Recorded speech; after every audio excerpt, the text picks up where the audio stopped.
This is the third part of a lecture on the subject of accent formation in foreign language learning. In the first part, I talked about some of the basic principles of phonetics, in particular as they relate to this subject. And in the second part, I talked about some of the techniques and resources that we can use as adult learners of foreign languages in order to attempt to develop the best accents of which we are capable. So, as this is a series, you'll get a lot more out of this particular video now if you go and you watch those others first, because I'm going to refer back to them and make reference to them. And in this video, I have promised that I would do some analysis of a number of different foreign accents, some good and some not so good, in terms of what was done to produce them, how much effort was put into them, and what techniques were used to produce them. So, how am I going to do that? Where am I going to get these accents? I really can't use accents from other people. In the first part, I wouldn't be unable to tell you exactly what they did to get them, and more importantly, it would truly be unconscionable of me to take one of my students and use his or her accent as an example of a bad accent. I only have the right to make a fool of myself, and I could do that here and now, I suppose, by spouting off in a number of different languages, but then what? It would be absurdly preposterous for me to sort of summarily declare, oh, that was a good accent, or that was a bad accent. So how am I going to get the accents and some judgments about their quality? Well, in point of fact, the genesis of the whole idea of making this lecture, giving this lecture, was a way for me to productively use a lot of the commentary that's come into some of the other videos that I have already made. And in particular, if you are unaware of the fact, please go and look at my channel page, and there's a playlist for the Germanic language family, introductory overviews to lots of the different members of that family, which I do give some lectures about the general relationships of the languages to each other, and there are a lot of videos about older and medieval languages, which we can leave off the pronunciation of that. It's a question of restoration and that. But I began the series with 10 overviews of 10 modern living Germanic languages. And as I made those, I not only talked about the structure of the languages, I had to read a text sample and translate it in order to show how the languages worked. So I necessarily gave a sample of my reading voice, at least, as I sit here in my study in the United States after about a decade of not having any active contact with any of these languages. So these are all basically on a par, even if they're not really my conversational voice when I'm actually interacting with them. And I have to say that, well, I made these videos going on 9 months ago, 10, 11 months ago. Time flies. And in that time, I'm very happily surprised with how many times they have been seen. They've all been viewed at least 7,000 times, and some of them have been seen double that, closer to 15,000 times. And they've attracted a lot of commentary.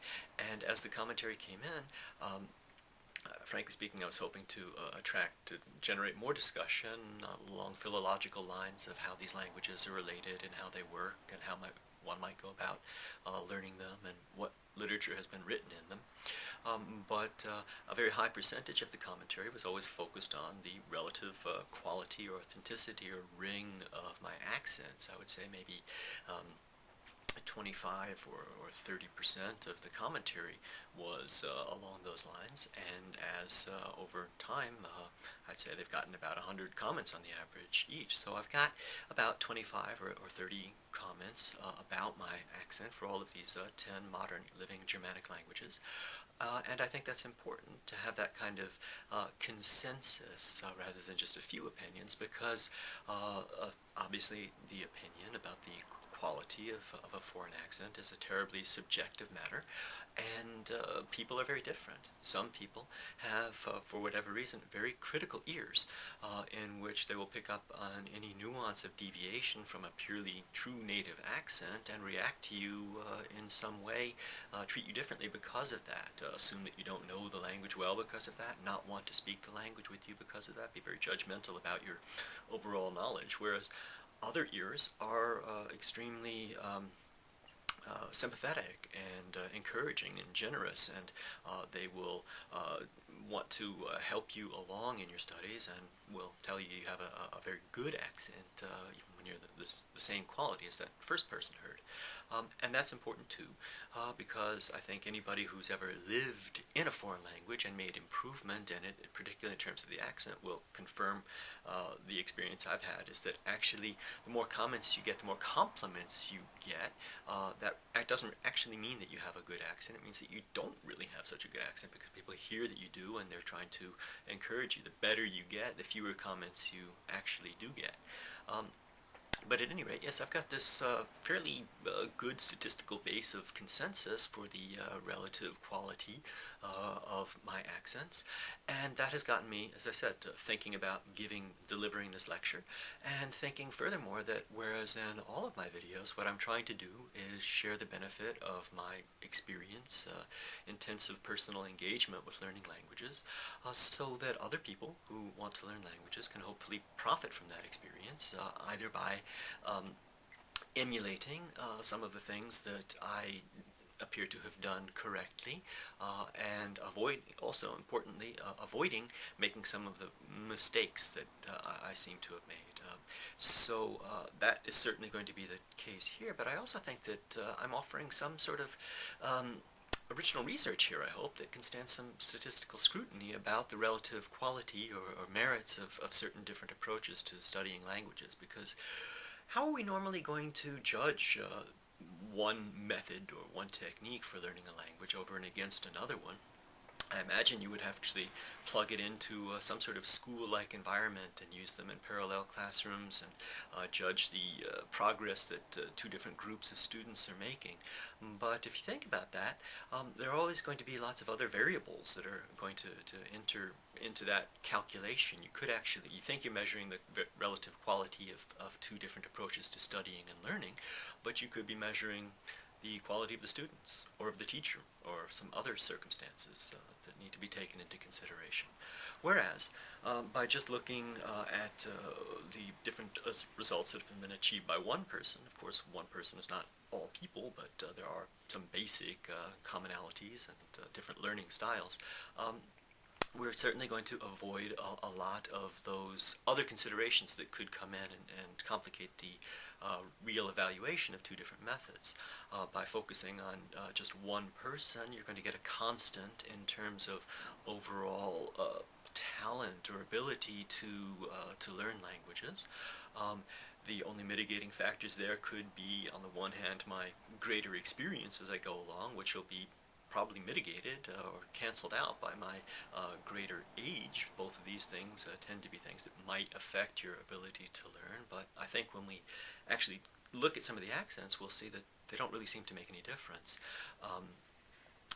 So for one thing, is focusing on just me, I'm able to tell you exactly what I did, get just one constant in terms of talent. It's important here too that I have the wide range of results that I have. Variable, some accents are good, some accents are bad, because if they were all good, that would just perhaps not reflect upon the methods, but just indicate that I have some sort of pitch, or perfect pitch, or musical ear, but I certainly don't.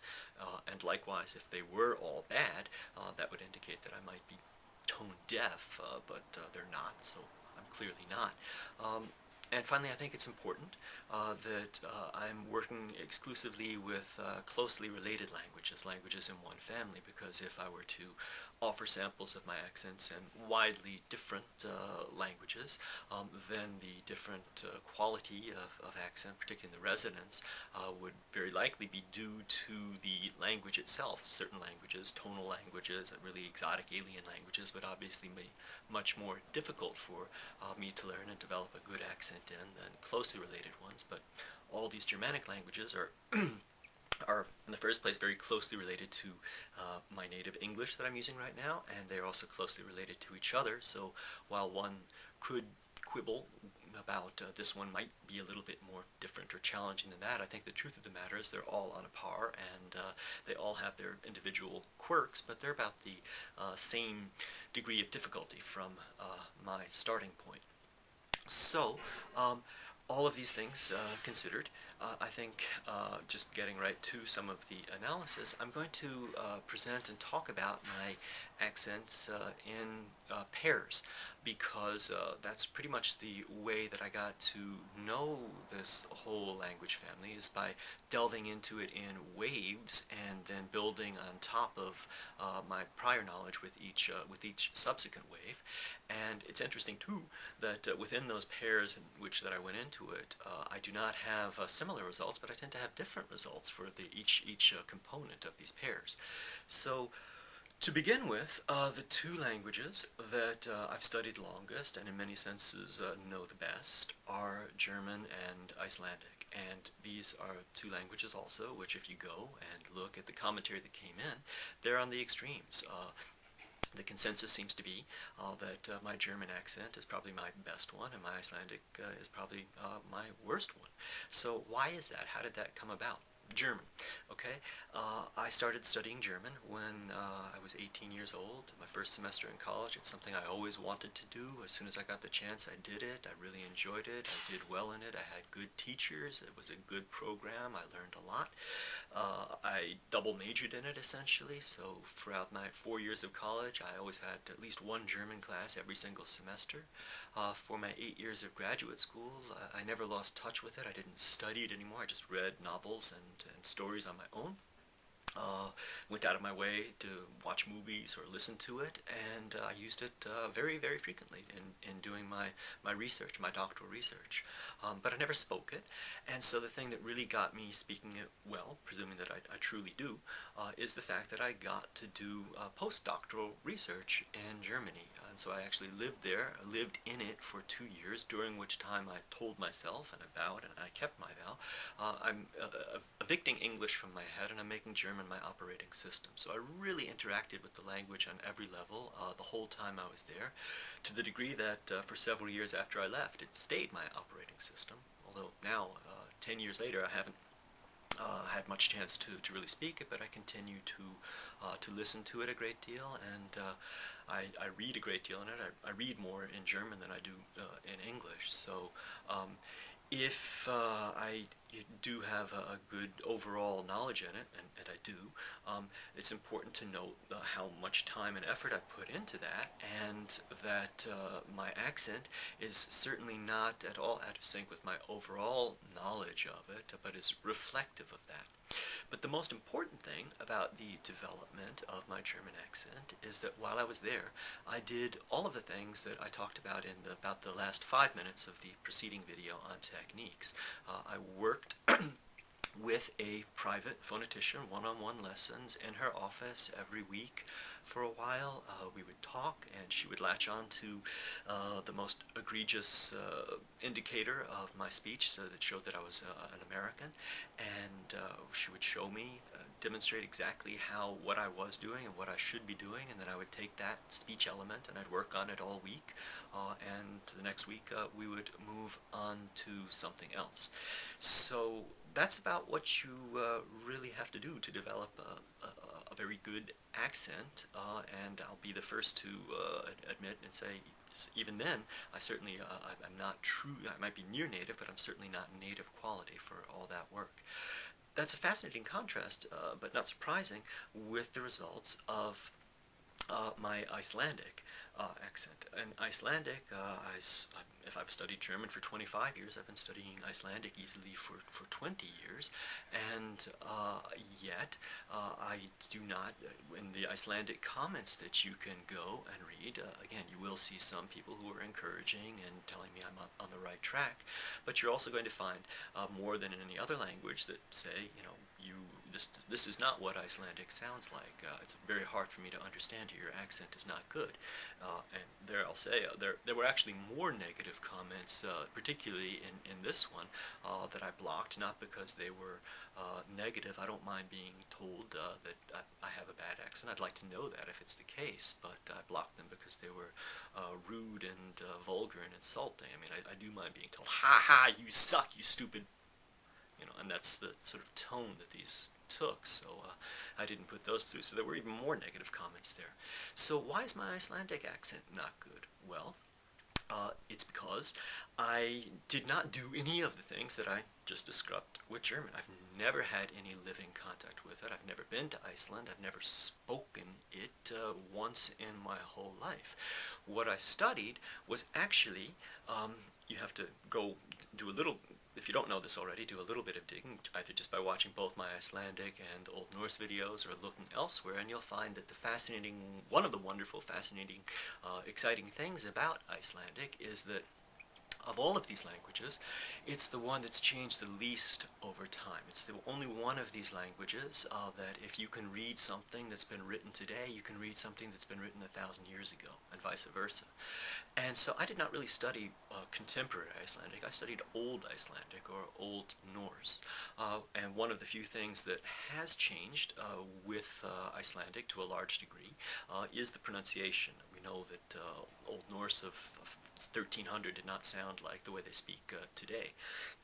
So I learned the older pronunciation to begin with, and I don't know how much attention I really paid to it, because learning a dead language, it's not all that relevant. So even if my Icelandic pronunciation is faithful to what I learned about the Old Norse pronunciation, it's not going to sound right to a contemporary Icelander, and as I said, I'm not sure that I really paid all that much attention to it, but I did develop it to a very high degree, to some way in my head, because I essentially wrote my doctoral dissertation on Old Norse, and so that means that I spent an entire year of my life, truly 12 hours a day, every day for 365 days, doing nothing but reading Old Norse prose, which I developed a very high degree of fluidity in doing that. And so that means that I had some voice resonating in my head as I went over the words.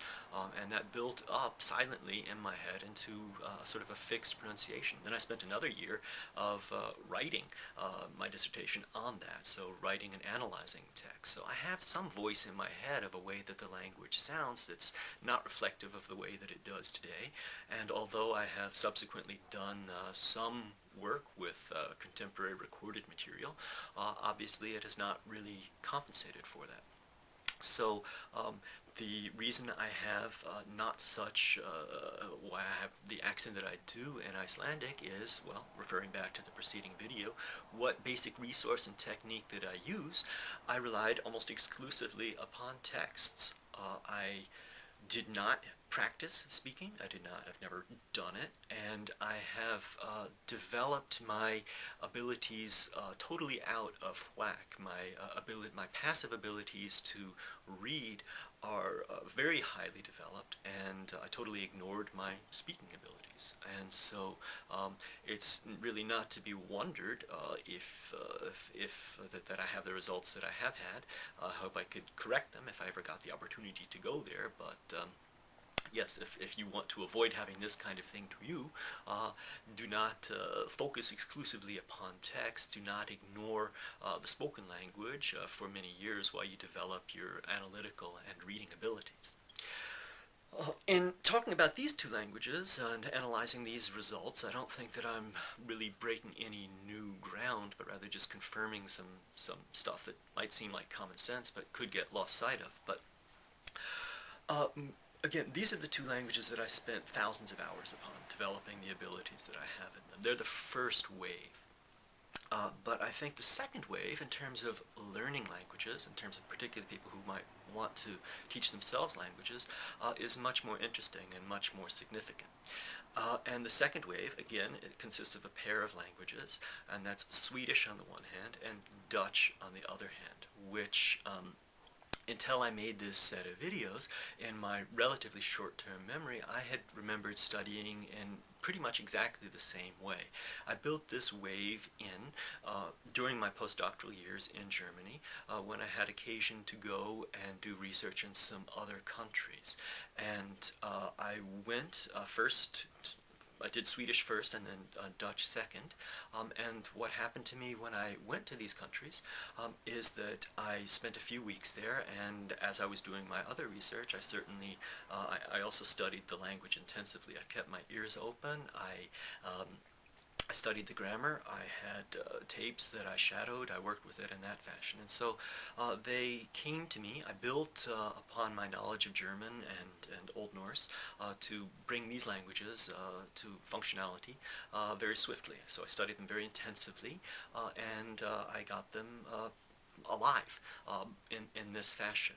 So I would say if I've spent thousands of hours building up my German and Icelandic, I've spent cumulative several hundreds of hours working on each of these languages, which I feel that I certainly know on par. I don't feel like I know one of these better than the other, and I feel like I know both of them quite well. I can read them very, very well, and I can fall into conversation with both of them. But again, I've only had a few weeks of active exposure to both of them, and so I would have thought that my accents would have been on par with each other as well. But that's not the case, as you can see if you go read the commentary about them.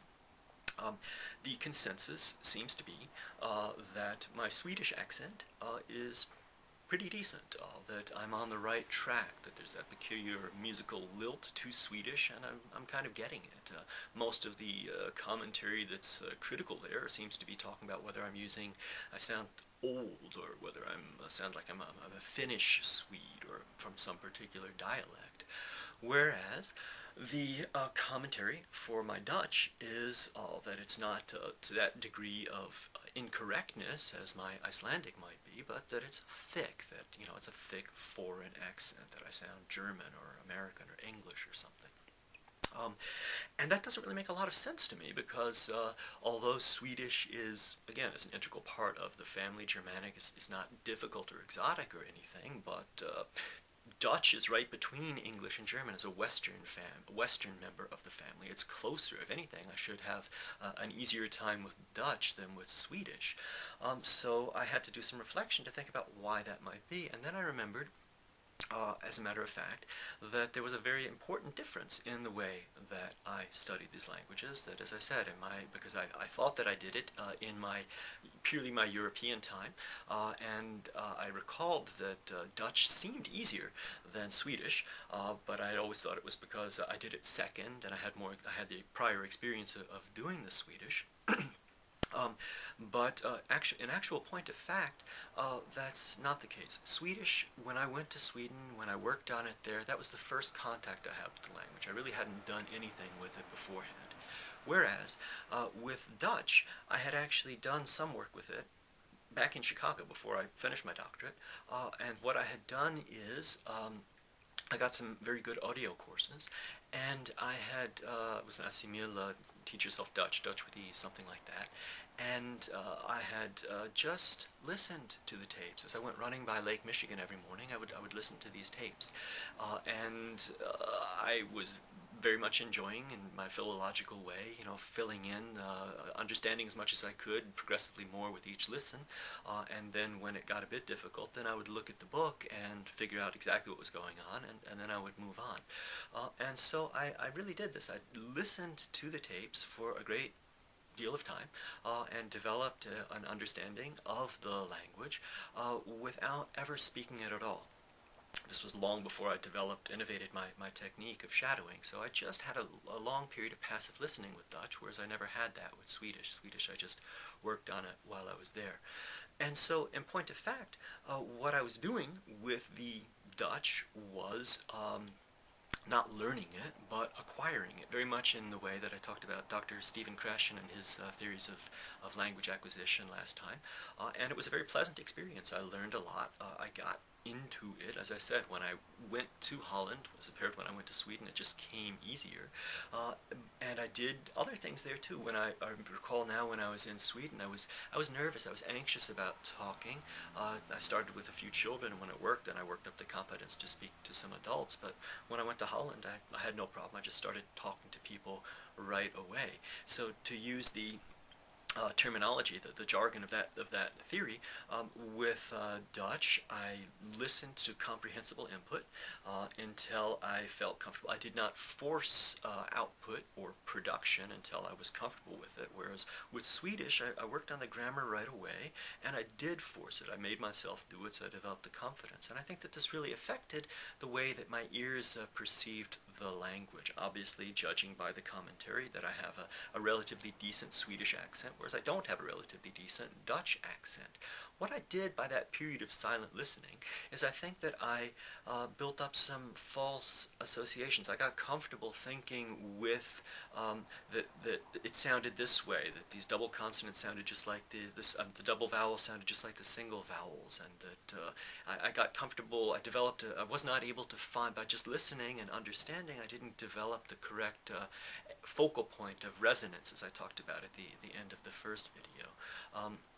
And by not forcing production until I was, by not speaking, that is, until I felt comfortable, I developed a sense of false confidence. I thought I got it. I thought I had it when I didn't really. Whereas with Swedish, my ear was much more critical, was much more alert to nuances the whole time as I was building it in. So that's why I said in the prior video, different people learn in different ways, but if you learn it all like I do, that period of silent listening, judging by these results, is going to be inimical to you. It's much better to start actively shadowing and using the language beforehand, again, to judge by the relative results of my Swedish accent versus my Dutch accent. Again, I'm not done learning Dutch. It's something I could correct. I learned the language well, but just in terms of accent, no, that silent listening is going to hurt you, not help you. The shadowing is probably seems to be a better technique for that. The next wave, the third wave of languages that I learned would be, again, building off of these two.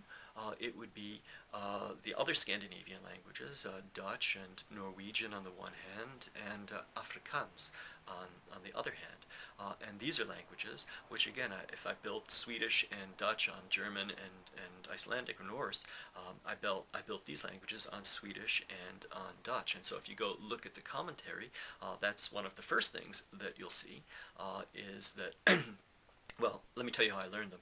I probably didn't even really put in 100 hours to either of any of these languages. I did them purely by shadowing all of them while I was in Korea, and then I did make a trip to Europe in which I spent a couple of days both in Norway and Denmark, and did get some exposure to them, whereas with Afrikaans, I've never been to South Africa, but I have met a couple of Afrikaners at various other places in the world and had a few conversations with them, so I've had some contact with them, but not as much. But again, if you look at the general criticism of the commentary, I would say that the Danish and the Norwegian tends to fall more on the positive side, and the Afrikaans tends to fall more on the negative side. But the Danish and the Swedish, well, the Danish says I sound forced, like I'm strangling, which I am when I try to speak that. And both the Danish and the Swedish tend to say, I mean, the Danish and the Norwegian tend to say, well, I sound kind of Swedish. Well, if I ever get the opportunity to live in Denmark or in Norway, I think it'll be a natural thing. I would want to foster it out of respect for the languages themselves, that I would try to overcome that and sound more like these languages themselves. But for the time being, if when I speak Norwegian and or Danish, Norwegians and Danes think that I'm Swedish, well, that's something that I can really live with. And likewise with Afrikaans, a lot of the commentary, again, not just, well, other than saying it doesn't sound right, is a lot of the commentary says that it sounds Dutch, and that too is interesting. I mean, if the Dutch don't think I sound very Dutch, but the Afrikaners think I do sound Dutch, I mean, I think I do have a Dutch basis to my Afrikaans, so they're hearing something there.